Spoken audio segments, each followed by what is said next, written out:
আসসালামু আলাইকুম রহমতুল্লাহি ওয়া বারাকাতুহু। আমি শেখ হাসিনা বলতেছি, নরেন্দ্র মোদীর একমাত্র বউ। আমি দিল্লি থেকে বলছিলাম। কে বলছেন? হ্যালো। দেশের মধ্যে আসবেন না, অথচ বাইরে থেকে কর্মসূচি দেন। হ্যাঁ, এত বড় সাহস আপনার। শেষমেশ কি হইল?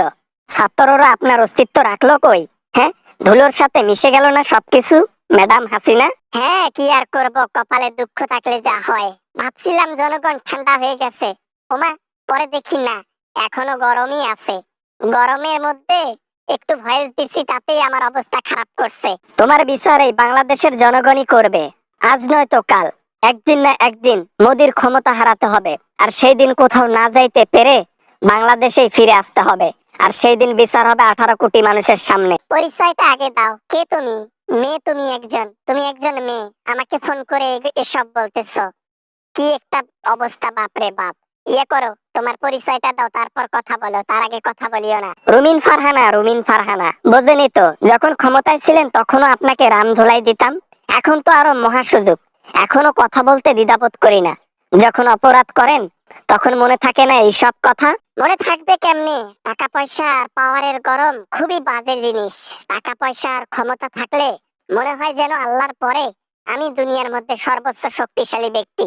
এভাবেই তো অন্যায় কাজ করি। হাজার হাজার বাবার বুক ফাঁকা করলেন, হাজার হাজার মায়ের বুক ফাঁকা করলেন, কত ব্যক্তিকে, কত ছাত্রকে নৃশংসভাবে উপরে উঠাই দিলেন।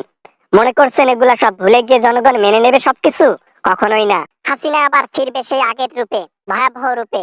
আমি এমন রূপে যাব, কেউ আমাকে আটকাতে পারবে না। এমন রূপে যাব, ছাত্ররা কুল পাবে না পালাইতে। এমন একটা ক্ষমতা নিয়ে বাংলাদেশে ঢুকবো। কথায় হয়েছে না, কথায় আছে না, যে মুরগি বেশি কটকট করে সে মুরগি আসলে ডিম পারে কম, কিন্তু কটকটায় বেশি।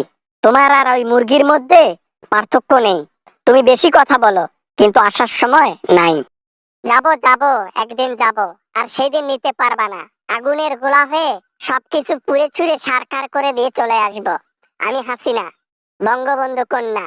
আমাকে ছোট মনে করো না, হ্যাঁ? বুকে যদি পাটাই থাকতো তাহলে ওই 5ই আগস্ট দেশের মধ্যেই থাকতেন।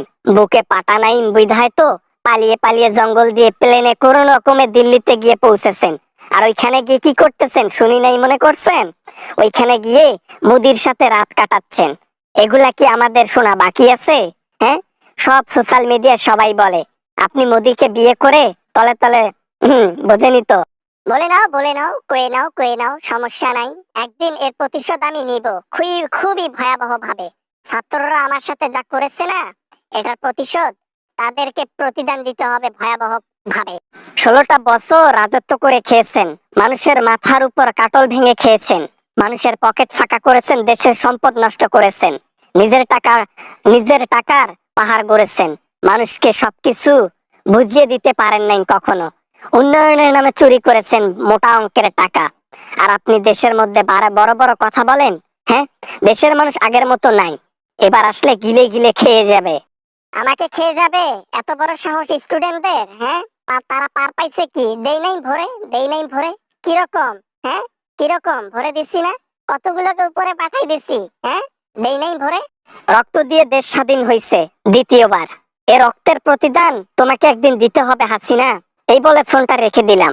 আজ নয় তো কাল আপনাকে লটকাবে জনগণ এই দেশের মাটির উপরেই। আসসালামু আলাইকুম বন্ধুরা, সবাই কেমন আছেন? আমি অনেক ভালো আছি আলহামদুলিল্লাহ। ভিডিওটা কেমন লাগছে তা কমেন্ট করে জানাবেন। ভিডিও ভালো লাগলে অবশ্যই একটা লাইক করবেন, আর কিছু বলতে চাইলে কমেন্ট করতে পারেন।